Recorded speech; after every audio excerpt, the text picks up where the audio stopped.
আমি সেই দিন হব শান্ত, যবে উৎপীড়িতের ক্রন্দন রোল আকাশে বাতাসে ধ্বনিবে না অত্যাচারীর খড়গ কৃপান। কবির এই আহ্বানে সাড়া দিয়ে নজরুল জন্মজয়ন্তী উপলক্ষে এবারের প্রতিপাদ্য নির্ধারণ করা হয়েছে ২৪-এর গণ অভ্যুত্থান কাজী নজরুলের উত্তরাধিকার। বাংলা সাহিত্যের এক উজ্জ্বল নক্ষত্র জাতীয় কবি কাজী নজরুল ইসলামের ১২৬তম জন্মবার্ষিকী পালিত হয়েছে গভীর শ্রদ্ধা ও ভালোবাসার মধ্য দিয়ে। ভোরে কবির মাঝারে পুষ্পস্তবক অর্পণ ও ফাতেহা পাঠের মাধ্যমে শ্রদ্ধা জানিয়েছেন বিএনপি, ঢাকা বিশ্ববিদ্যালয় প্রশাসন, শিক্ষক শিক্ষার্থী, বিভিন্ন রাজনৈতিক সংগঠন এবং সাধারণ মানুষ। আবির হোসেনের ক্যামেরায় মেহরাব সুমনের রিপোর্ট।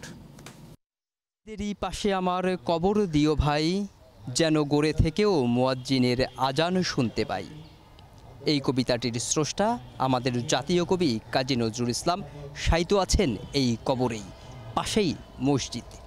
মহান এই কবির আজ ১২৬তম জন্মবার্ষিকী।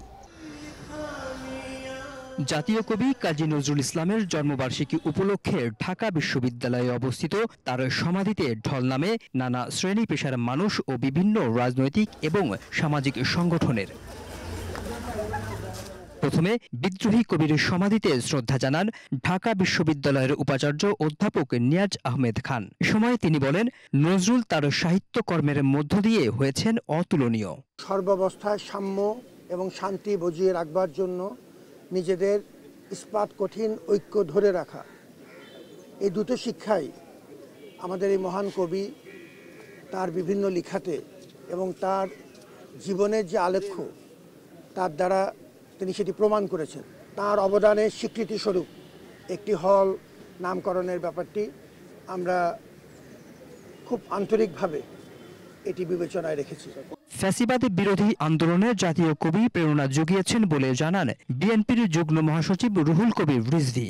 আমাদের জাতীয় জীবন, ব্যক্তিগত জীবনের প্রতিটি পরতে পরতে কাজী নজরুল জাতীয় কবি আমাদেরকে উদ্বুদ্ধ করেন, আমাদেরকে আনন্দিত করেন, আমাদেরকে অঙ্গীকারবদ্ধ করেন এবং সেই কারণেই নজরুল আজও অত্যন্ত শুধু অপরিহার্যই নয়, অত্যন্ত প্রাসঙ্গিক।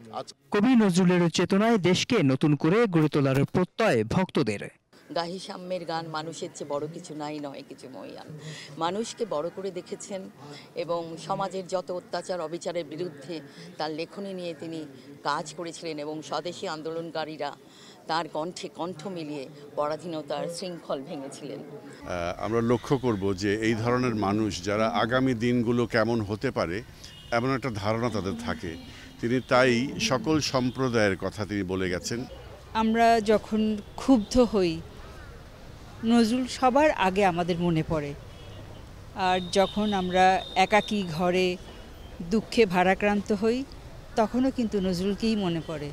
প্রেম, বিদ্রোহ ও সাম্যের কবি কাজী নজরুল ইসলামের জন্মবার্ষিকী উপলক্ষে দেশজুড়ে পালিত হচ্ছে নানা কর্মসূচি। Mehrab Suman, Asian television, Dhaka.